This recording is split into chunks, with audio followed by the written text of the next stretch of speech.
Bueno, muy buenas noches para todos. Buenas noches. Entonces ya vamos a dar inicio a la tertulia de este mes. El ponente que nos va a presentar hoy es Jesús de Orión. Él es un venezolano que ya hace parte casi que de la ciudad de Manizales. Se ha acoplado muy bien con la ciudad y con el ambiente ornitológico de aquí, desde la ciudad. Él es naturalista y ilustrador. Y pues nos viene a contar sobre su pasión, pues, que es la ilustración científica y de aves, ¿sí? Y de toda la naturaleza. Entonces, no siendo más, pues los dejo entonces con Jesús. Y bienvenidos y muchas gracias nuevamente por estar aquí acompañándonos. Bueno, primeramente muchísimas gracias por la invitación, Toño, y a la gente, Juan Antonio, la gente de la sociedad. Para mí es un honor no solamente estar acá compartiendo un poquito de lo que es mi pasión con ustedes, sino además compartir algo que también es la pasión de ustedes y que me da muchísimo gusto estar entre tanta gente que quiere y que está haciendo lo posible por estimular la observación de aves y lo que hasta ahora he visto que se está haciendo acá.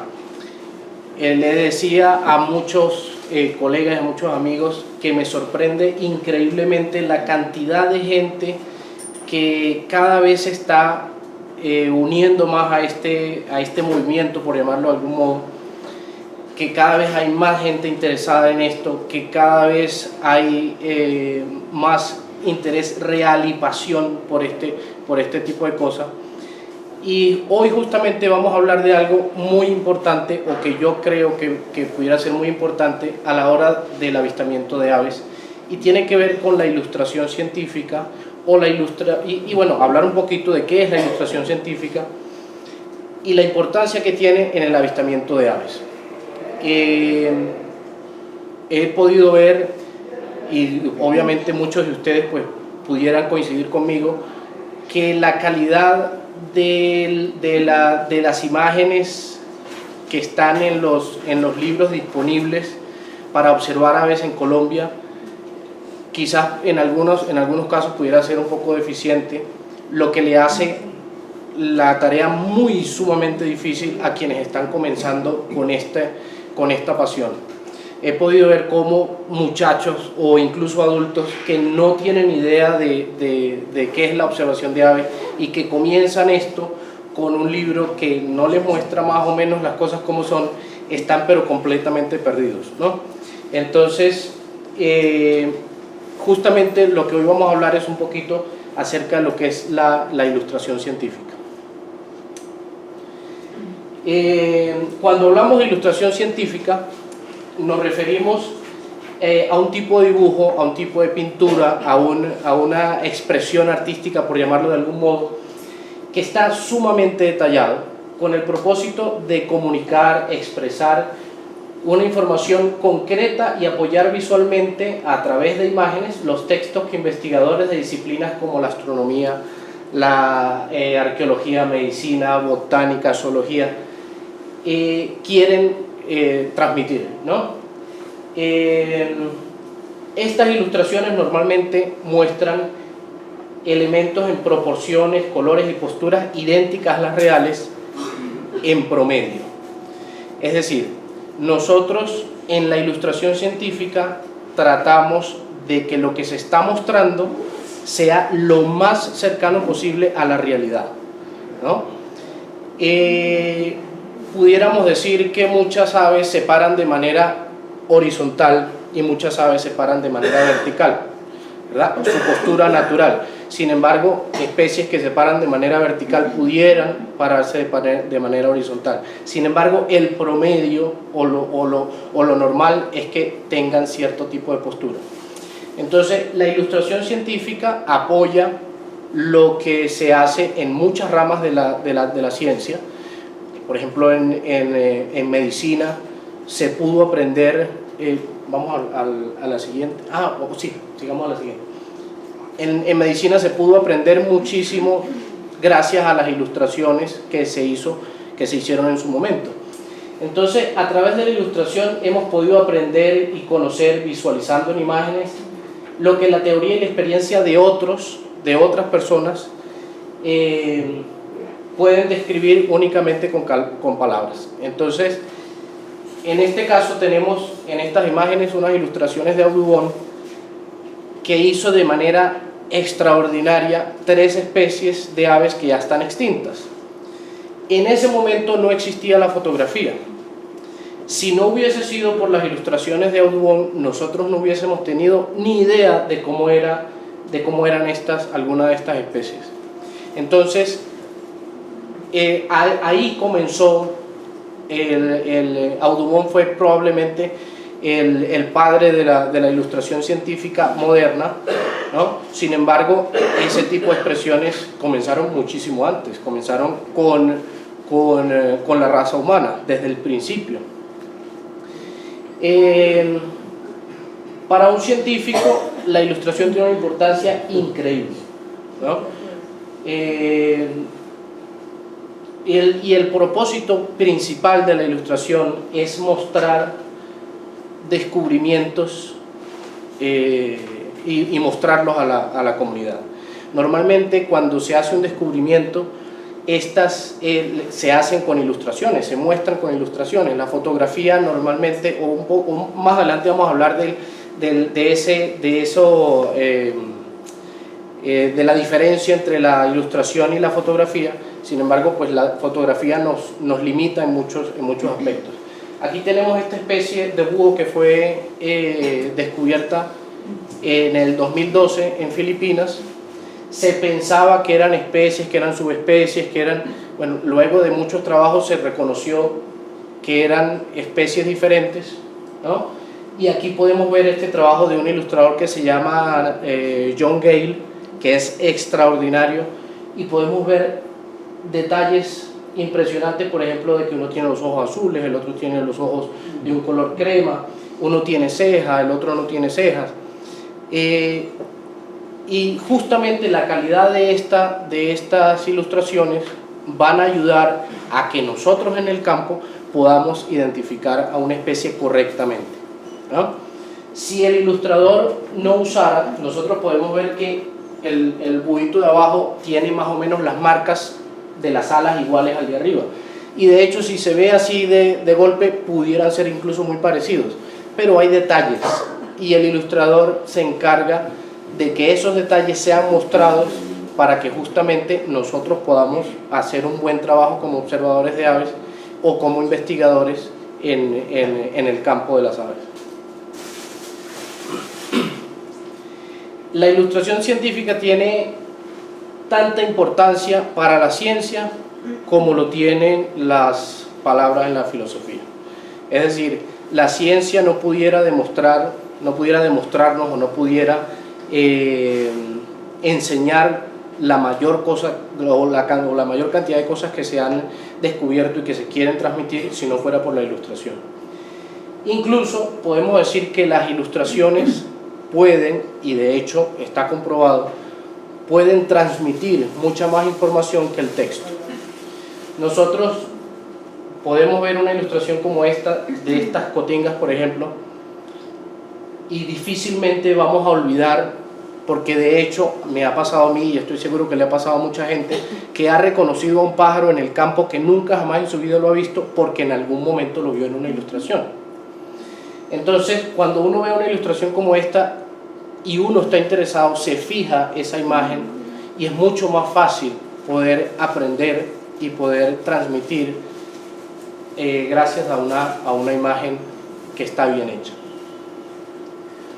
Entonces, como les decía, la ilustración ha sido parte de la vida de nosotros desde el comienzo y siempre se quiso transmitir a través del arte cosas que para nosotros en los diferentes momentos de nuestra historia han tenido cierta importancia o cierta relevancia, y se ha querido transmitir información con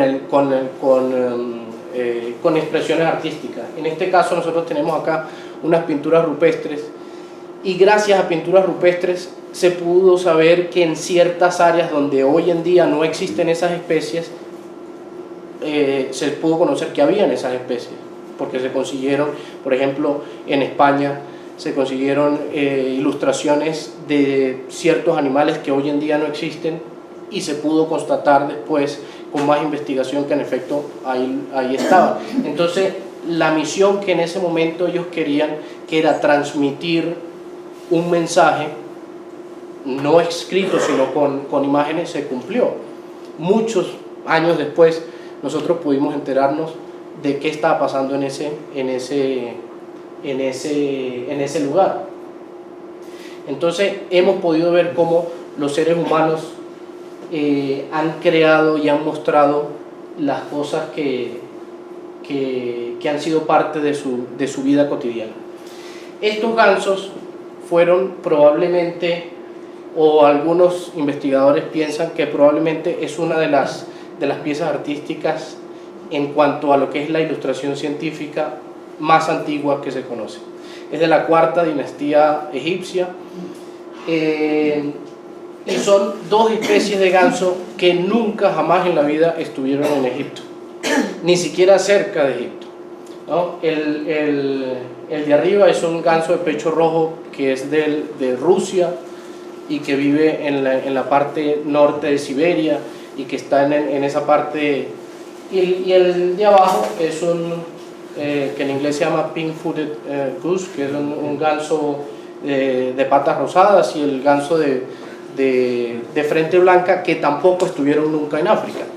Entonces esto demuestra que de algún modo había un intercambio comercial entre los egipcios y tierras mucho más lejanas, y que ese intercambio comercial era sumamente complejo y que se hizo todo lo humanamente posible para traer estos animales y que llegaran vivos a Egipto, porque el que hizo esto estaba en Egipto y tenía los animales a la mano, porque el detalle de los colores, de las plumas, el detalle de esta imagen refleja que la persona que los estaba haciendo estaba ahí, o por lo menos los estaba viendo.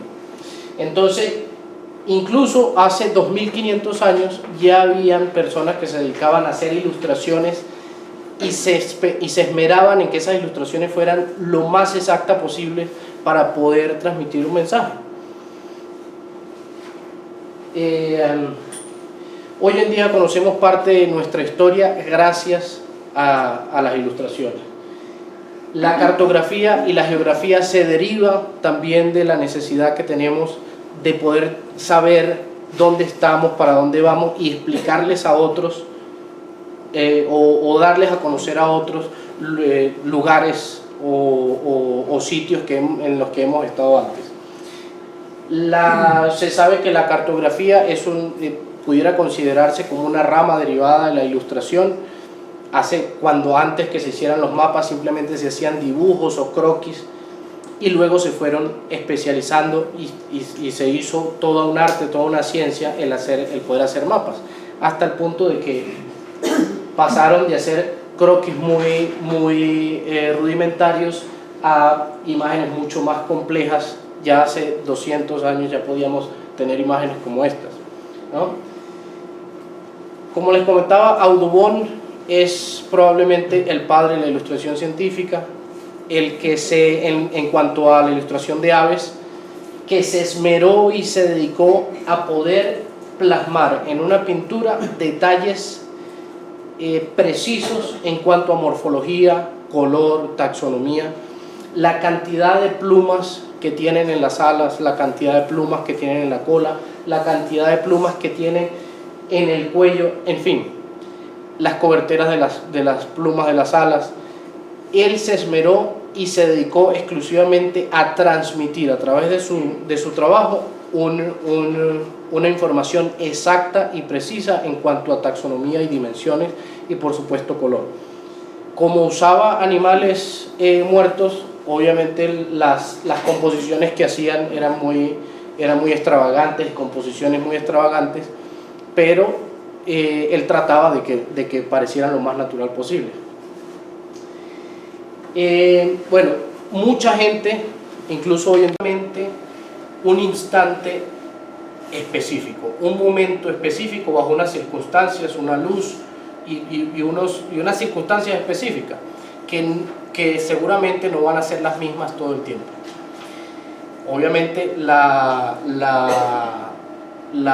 fotografía nos puede dar mucho apoyo a la hora de ilustrar, sin embargo nos puede cambiar muchos aspectos normales de las aves. Yo quise montar para ustedes estas especies que no las tenemos aquí, para que vieran esas dos fotografías y ver si alguien me puede decir de esas dos especies cuál es en la ilustración. Es prácticamente imposible que alguien pueda identificar cualquiera de esas dos especies en la lámina por la foto. La luz de la foto, las circunstancias, la posición, la foto es espectacular, es hermosa, pero la foto no refleja el color real, el brillo real. La foto simplemente nos está mostrando un momento preciso de esa especie, mientras que la ilustración nos va a dar los colores, las proporciones, las posturas, como les decía antes, promedios, ¿no? Y con la ilustración nosotros podemos en el campo identificar la especie que estamos viendo. Sin embargo, una fotografía, por muy buena que sea, en muchos casos, en el caso de nosotros que estamos viendo fotografías de pájaros que nosotros conocemos, obviamente los podemos identificar. Si aquí hubiesen pajareros que están acostumbrados a ver estas aves, seguramente nos van a identificar esa fotografía, pero para el que no sabe, la fotografía es muy limitante. Entonces, en el siglo XIX, cuando se introdujo la fotografía, obviamente lo vieron como un avance tecnológico increíble, y de hecho los científicos empezaron a usar la fotografía para tratar de ilustrar sus trabajos, y se dieron cuenta en el interín, se dieron cuenta durante el proceso que la fotografía no les brindaba la nitidez o el apoyo necesario, importante que ellos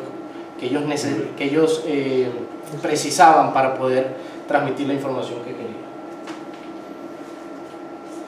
Ahora hay otra cosa bien interesante, que es la ilustración científica y el arte de vida silvestre, que son dos cosas que son muy similares, pero que tienen sus diferencias, ¿no? Esto que está acá es una ilustración, es una pintura de un artista que se llama Robert Bateman, que es probablemente uno de los mejores artistas de vida silvestre que conozco.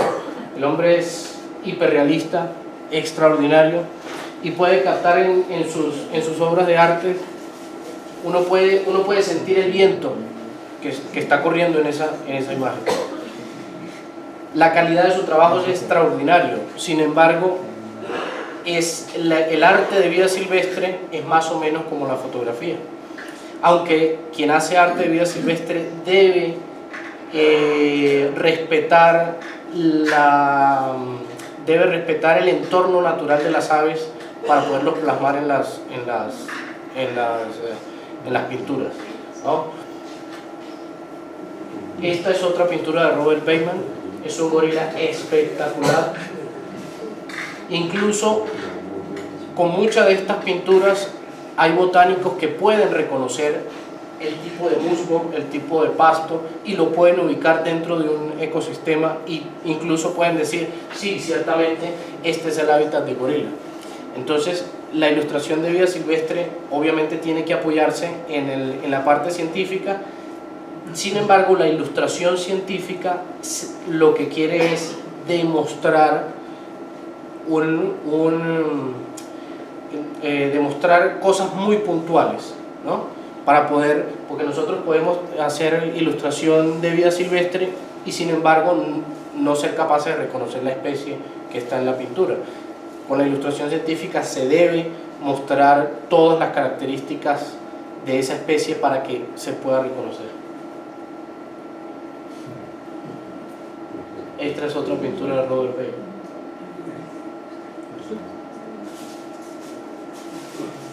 Bueno, y ahora hablamos un poquito de lo que es la ilustración científica contemporánea y a lo que hoy en día estamos acostumbrados, que es lo que vemos en nuestros libros, ¿no? Aquí tenemos una de los años 70 y una un poquito más moderna. Hemos visto cómo la ilustración científica ha ido avanzando, ha ido evolucionando, y en la primera podemos ver pájaros muy rectos, muy sólidos, ¿no? Y en la otra vemos pájaros que están en posturas un poco más naturales. Sin embargo, muestran las características, las posturas, las formas, los colores precisos para poder identificarlos. Y este señor que está acá, que se llama Roger Tory Peterson, fue el que creó el estilo de láminas para guías de observación de aves. Antes los libros de aves venían cada pájaro en una página.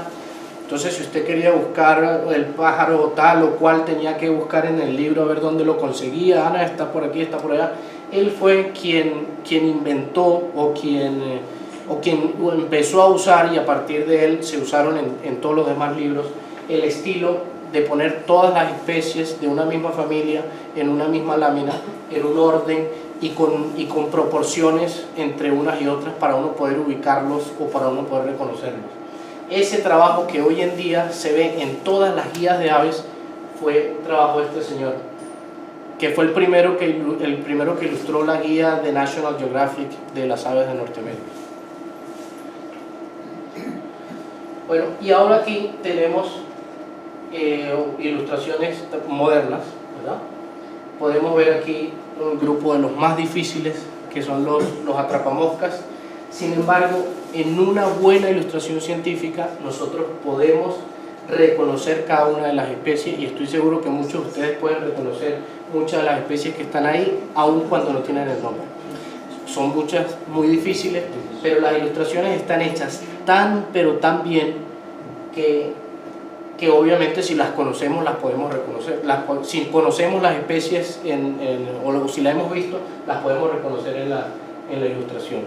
De ahí la importancia de tener material de apoyo a la hora de hacer salidas de campo con ilustraciones de extraordinaria calidad, para que no solamente se le haga el trabajo más fácil a los que están comenzando, sino disfrutar más de la pajareada. Hoy en día nosotros pajareamos descartando. Vemos la imagen, vemos el mapa y decimos, ah no, este no vive aquí, este no es, ¿no?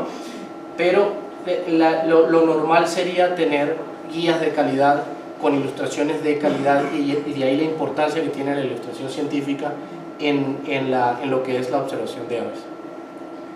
Aquí tenemos esta familia que a mí me encanta, que son los ojiblancos. Esta familia vive en África, el sur de Asia, parte de Australia, Nueva Zelanda, y son sumamente parecidos. Sin embargo, con una buena ilustración, yo no sé si la luz puede mostrar la diferencia, la leve diferencia que hay entre una especie y otra. Teniendo una buena ilustración, uno puede reconocer familias como estas, que son tan complicadas para identificar en el campo. Y luego, ahora tenemos este nuevo estilo de ilustración científica, que es mucho más relajada y que muestra las aves en posiciones mucho más naturales, como ya les decía anteriormente. Sin embargo, podemos apoyarnos con los textos para reafirmar ciertas características en el ave y que nos permita identificarla. Bueno, el dibujo deja que el autor añada claridad, nitidez y exactitud. Sin embargo, la imaginación a la hora de representar el modelo no tiene ningún valor. Y aun cuando cada ilustrador tiene su propio estilo y visión de lo que se trata de representar, esto es y será siempre un elemento que debe representarse con el mayor realismo posible. Independientemente de que al ilustrador le encante que el verde sea azul, que el rojo sea... Independientemente del estilo que tenga, un ilustrador científico tiene que ceñirse por lo real y tratar de plasmarlo de la mejor manera. Aquí tenemos parte de mi trabajo. Estas son las imágenes y acá tienen los originales que los voy a pasar para que ustedes puedan ir viendo. Esta imagen que está acá la usamos, de repente algunos de ustedes ya la han visto en la página de la Reserva Tinamú, en un artículo que escribí sobre las variaciones o las alteraciones de color, sobre las alteraciones de color de la hembra de esta especie, y aquí pues trato de mostrar esas alteraciones y lo variable que puede ser el color de la hembra del Florisula.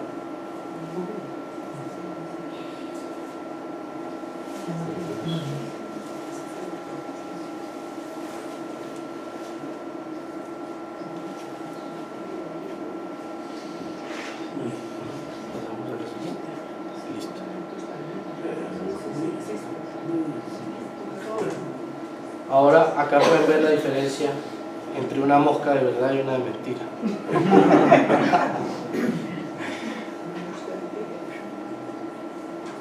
Bueno, muchísimas gracias.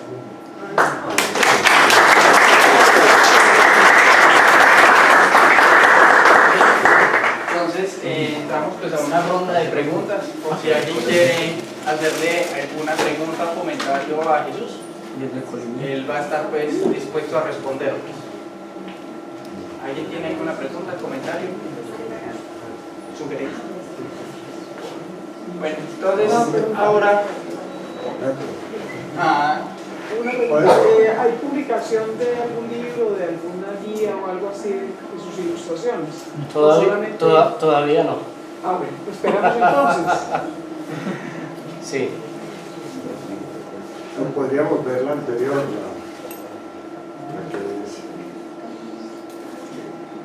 ahí de pronto no sé el título. Entonces esto es parte de aves de la región, o cuéntanos de esa... Ok, estas ilustraciones inicialmente se hicieron para las etiquetas de los empaques de café de la Reserva Tinamú. Y como quedaron tan bien y como a la gente le ha gustado tanto, pues entonces los he empezado a hacer o las he empezado a usar para otras cosas, y de hecho pues dio pie a que actualmente se estén trabajando en algunos proyectos bien interesantes. Yo les comentaba al principio que para mí es muy grato ver tanta gente aficionada a esto y tanta gente interesada por esto. En Venezuela, aun cuando hay un gran movimiento en cuanto a la parte de observación de aves, y teníamos bastantes turistas extranjeros que iban a observar aves, no había tanto interés o tanto auge como lo hay acá. Entonces, aun cuando yo allá trabajaba con mis ilustraciones, pues realmente nunca se dio ni siquiera la posibilidad de pensar de que bueno, vamos a hacer algo. Sin embargo, acá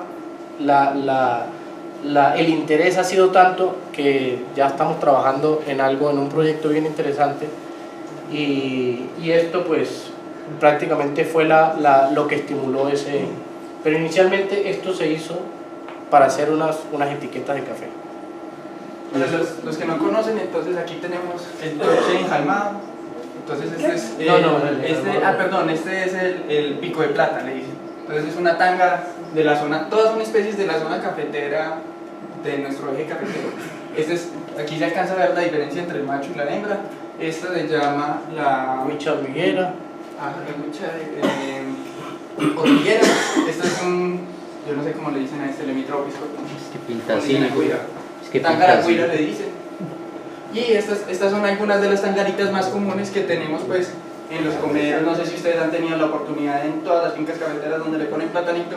Tenemos la tángara girola, esta es la tángara real, y tenemos el mielero verde, ¿sí? Que el macho es azul. Se llama mielero verde, pero es azul. Sin embargo, hay subespecies del mielero verde, incluso la subespecie que se usó para darle el nombre al pájaro es más verde que azul. La subespecie que tenemos acá en el eje cafetero es más azul que verde, pero se llama mielero verde, pero es azul. ¿Por qué no nos cuenta cómo llegó aquí? Usted es biólogo, no es biólogo, ¿cómo llegó a...? Bueno, yo estoy acá en Manizales. La historia es medio ¿Cómo llegó a pintar? a pintar. Sí. Bueno.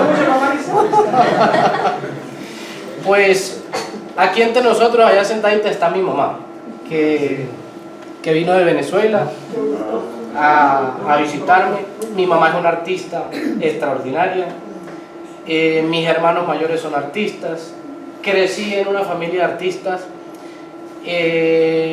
con una influencia artística increíble desde muy pequeño, y la pasión por las aves ha estado presente desde que me acuerdo.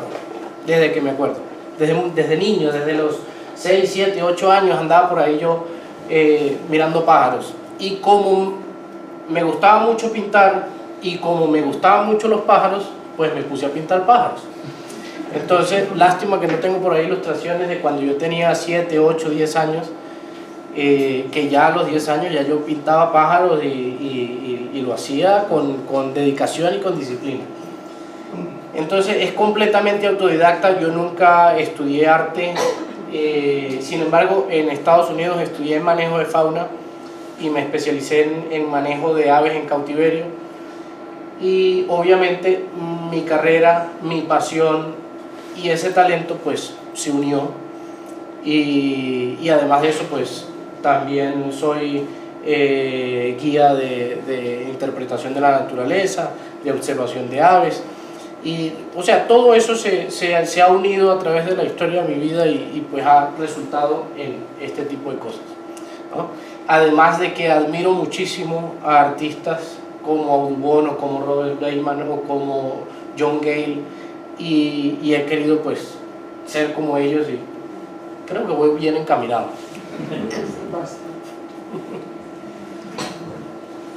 Y llegué a Manizales. Y llegué a Manizales hace 6 meses apenas. Como ustedes pueden saber, pues la situación en Venezuela no es la habitual, no es la mejor, y pues buscando nuevos horizontes, buscando nuevas oportunidades. Y yo además soy colombófilo y tengo muy buenos amigos colombófilos aquí en Manizales, y ellos me dijeron: véngase a Manizales, que aquí le damos el apoyo que usted necesite para que se establezca, y ya después que se establezca pues usted ve a ver qué hace. Y en efecto así fue. Me vine contando con el apoyo de grandes amigos acá, y por eso terminé acá en Manizales, sin imaginarme que iba a conseguir con tanta gente interesada en esto y con tanta gente que está trabajando arduamente, de verdad, porque he visto, por ejemplo, allá está John de Villa María, que le está echando, pero como decimos en Venezuela, un camión para incentivar y meter a las comunidades en el tema de la observación de aves, y hay muchísima gente aquí que está haciendo un trabajo increíble. Y de verdad yo les digo una cosa: Colombia no era un destino turístico para nadie en ninguna parte del mundo. Colombia era un lugar en donde secuestraban, mataban y hacían cosas horribles, y ese concepto de Colombia estaba metido en el subconsciente de la comunidad extranjera. Hoy en día nosotros podemos ver la cantidad de extranjeros que gracias a un proceso de paz están llegando a este país, y ustedes, y lo he dicho siempre y se lo he dicho a todo el que puede, ustedes no se imaginan el potencial, el inmenso, el grandísimo potencial que hay en Colombia en el tema del avistamiento de aves. Y yo estoy seguro que en un futuro muy cercano, en los próximos 2 o 3 o 4 años, Colombia probablemente sea el destino número 1 en América para observación de aves. Colombia es el país más megadiverso del mundo. Tenemos aquí en Colombia la diversidad biológica más grande del mundo. Hay 3 cordilleras, hay llano, hay selva amazónica, hay costa. O sea, lo que hay aquí en Colombia difícilmente lo tiene otro país. Entonces, ustedes tienen que, se lo digo como extranjero, que estoy disfrutando de lo que hay acá, ustedes tienen que valorar lo que hay en este país y tienen que aprovecharlo porque la cantidad, y tienen que prepararse además, porque la cantidad de gringos que van a venir a Colombia va a ser increíble. Entonces, ¿por qué estaba diciendo yo esto? Bueno, independientemente de la razón por la que sea, ahí les dejo el mensaje. ¿Alguna última pregunta? ¿No? No, lo que quería era como un comentario, cómo transmitir digamos, a los jóvenes, si es posible transmitirles como este arte o solamente es un acto común o cómo hacerlo para motivar a las personas a que ilustren. Hay gente que dice que este don, que se nace con este don. Sin embargo, conozco 2 o 3 personas que en su vida jamás habían ilustrado, que nunca habían tenido ni siquiera interés por el arte o por la ilustración, y que hoy en día son buenos, no solamente buenos, son muy buenos. La ilustración científica se trata de precisión, se trata de medidas, se trata de proporciones, y eso, independientemente de que uno tenga la capacidad o no de ilustrar, se puede lograr. Es decir, si usted tiene las medidas, las proporciones y los colores y pone disciplina en eso, puede hacerlo. Es decir, la mayoría de los pájaros tienen 12 plumas en la cola. Entonces, si uno hace un pájaro volando, uno le hace 12 plumas en la cola. Hay algunas excepciones, y seguramente quien esté haciendo ese trabajo sepa que tiene menos o más plumas. Pero son cosas muy precisas. La ilustración científica es muy precisa, y no hay forma de que vamos a inventar, de que vamos a ponerle será este verde o no será este verde. No, el verde que es y es el único verde. Entonces sí se puede aprender a hacer ilustración científica. Obviamente hay gente que se le puede hacer más difícil que a otros, pero sí se puede hacer. Incluso yo podría decir que la ilustración científica obviamente tiene parámetros más estrictos, pero es mucho más fácil hacer ilustración científica que hacer una composición de un cuadro, porque usted tiene que trabajar con los balances, tiene que trabajar con las luces y las sombras. La ilustración científica, como le digo, es mucho más precisa, y sí se puede. Yo he visto, y en Venezuela trabajamos durante mucho tiempo con niños, y justamente trabajando este tema, y ustedes no se imaginan la cantidad de potenciales artistas que hay en muchos niños, que obviamente después abandonan eso porque no tienen el interés, no tienen el incentivo, o simplemente pues se dedican a otra cosa y lo abandonan. Pero hay muchísimos, son muchos más de los que uno se imagina, muchos niños que tienen la capacidad y el talento y la disciplina de hacerlo. Yo pienso, Jesús, que una de las maneras de incentivar y motivar en las escuelas la observación.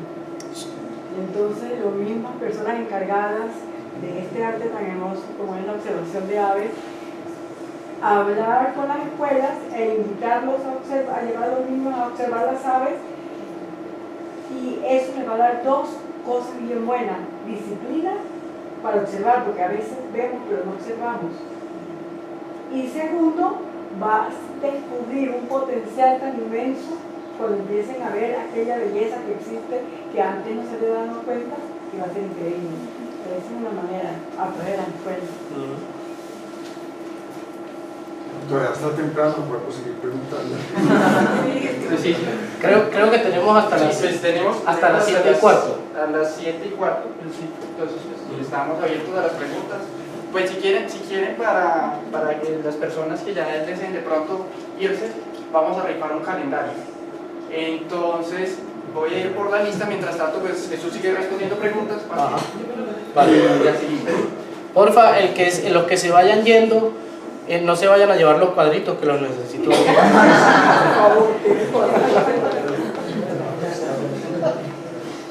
En algún sitio yo oí una discusión sobre dos aspectos importantes de la ilustración de aves. Quería oír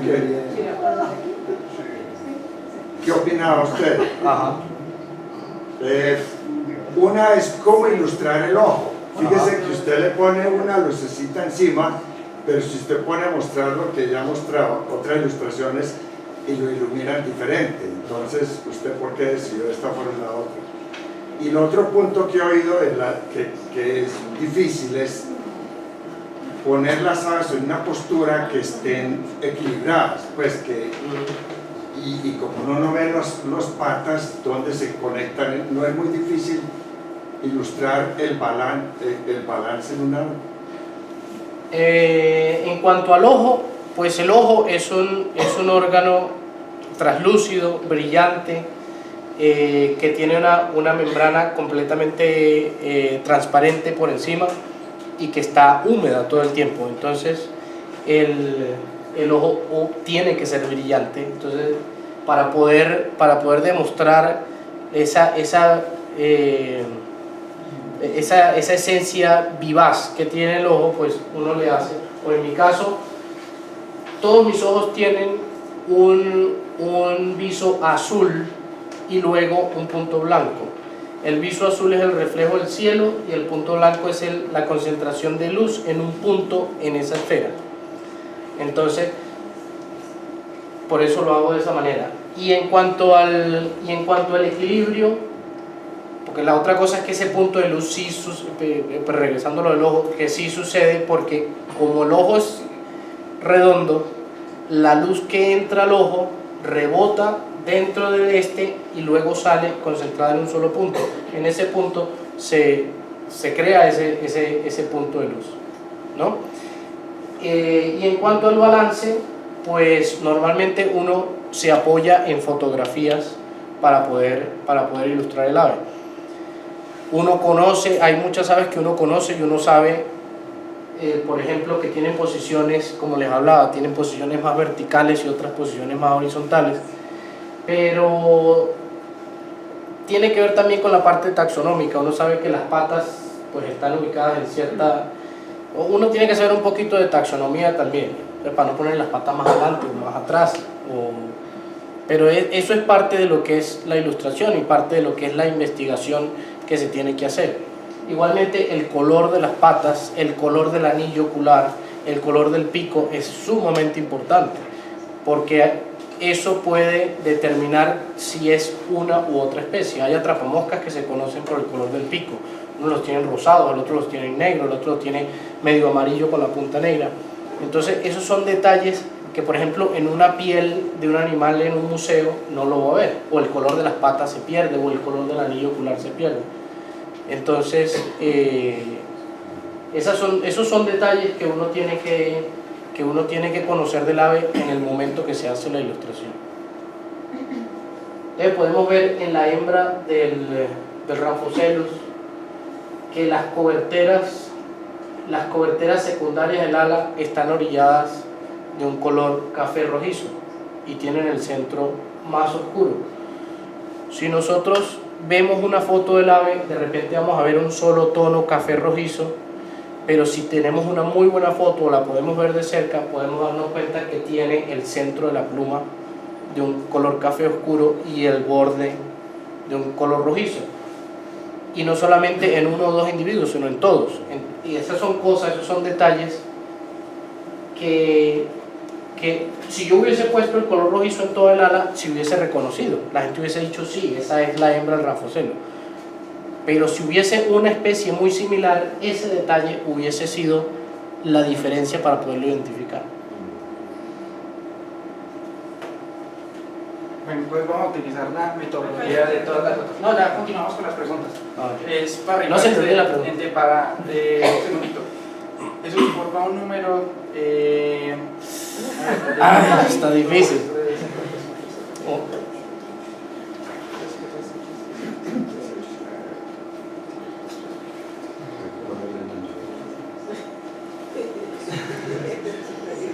40. 27. 27.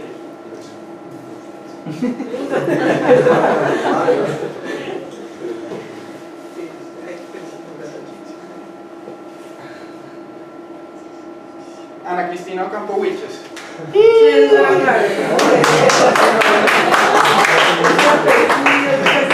Que conste que yo no conozco a la Cristina ni son amigos ni nada. Ni sabía que era familiar de Juan Antonio. ¿Es familiar? Sí. Estamos vendiendo, como les decía, entonces esos calendarios los estamos vendiendo es para apoyar las actividades de la sociedad. Tienen un costo de 20.000 pesos. Si alguien quiere, aquí pues tenemos varios a la venta. Pueden hablar o con Ute o con Javier o conmigo y con mucho gusto. Listo, continuamos con las preguntas. Yo tengo dos preguntas. La primera, muy, digamos que relacionada un poco con lo que ya nos estabas hablando sobre el proceso creativo. Entonces, por ejemplo, nos hablabas que para hacer la ilustración de una de estas especies, idealmente dentro de la ilustración científica, lo que trataría el artista es de plasmar como un individuo promedio de las subespecies. Por ejemplo, cuando vos decidiste dibujar una de estas especies, ¿cómo es? ¿Lo ves en campo? ¿Vas a un museo? ¿Ves fotos de varias poblaciones? Sí, normalmente depende de para qué sea la ilustración, ¿no? En este caso en particular, por ejemplo, la tángara cianicolis o la tángara real, esta de cabeza azul, en Venezuela, la subespecie que tenemos en Venezuela es completamente negra, el abdomen es completamente negro. La que hay aquí en el eje cafetero tiene los lados de un color azul violeta muy bonito, así como está ahí.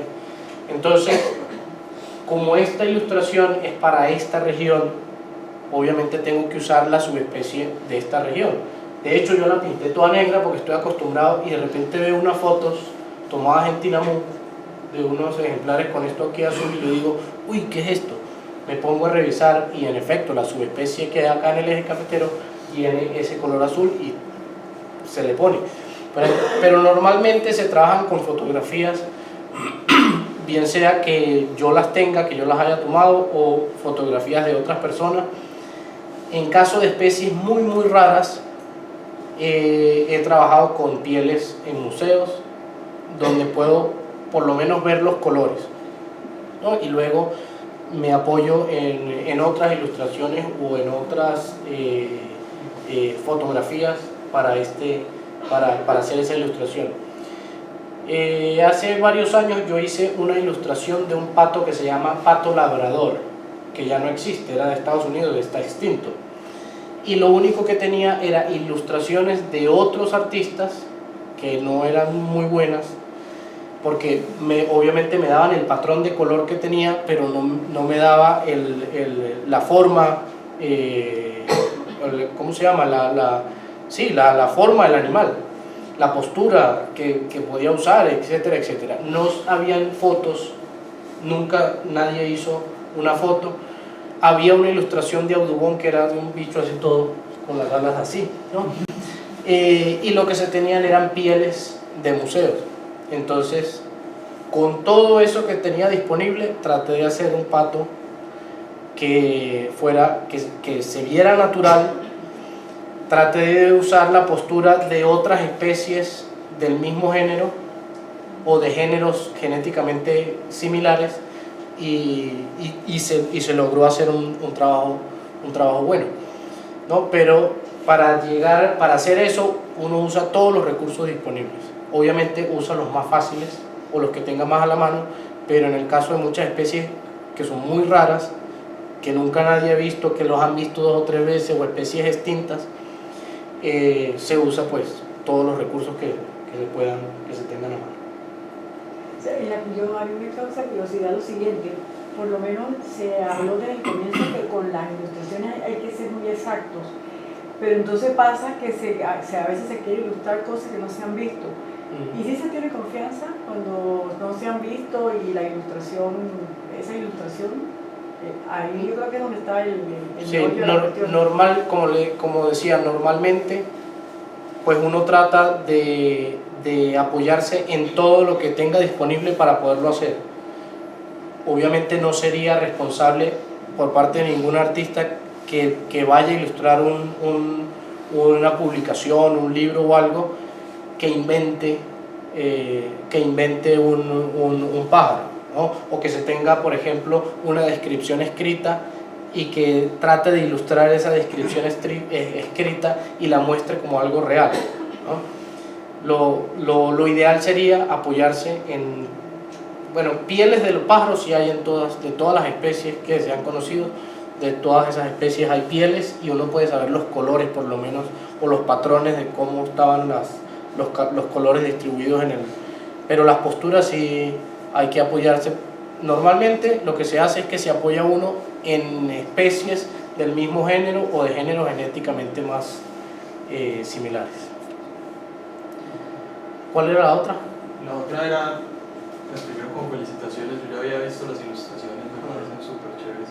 Y es más como qué tan abierto estás como a compartir y a colaborar con este proceso. Por ejemplo, hablando como miembro de la sociedad, ¿qué posibilidades hay de hacer un pequeño curso de iniciación de ilustración de aves? Claro que sí. O, por ejemplo, recuerdo hace algunos años que estuve en la Sociedad Antioqueña de Ornitología, los calendarios que hacíamos ahí, algunos eran con ilustraciones de aves y de plantas, y esos tenían muchísima acogida. Entonces, ¿qué posibilidades hay de colaboraciones? Sí, claro, hay todas las posibilidades, todas las posibilidades. Es decir, mientras lo que yo hago se pueda llegarle a más gente, por mí, feliz. O sea, mientras haya más gente que se interese y que quiera, y sobre todo los más jóvenes, aunque si los más mayorcitos también se quieren involucrar en esto, pues obviamente bienvenidos. Pero yo quisiera que mientras más gente se involucre en esto, muchísimo mejor, porque van a hacer falta. Va a hacer falta mucha gente, siempre hace falta mucha gente que pueda hacer este tipo de cosas y que las haga de manera disciplinada, que las haga de manera correcta.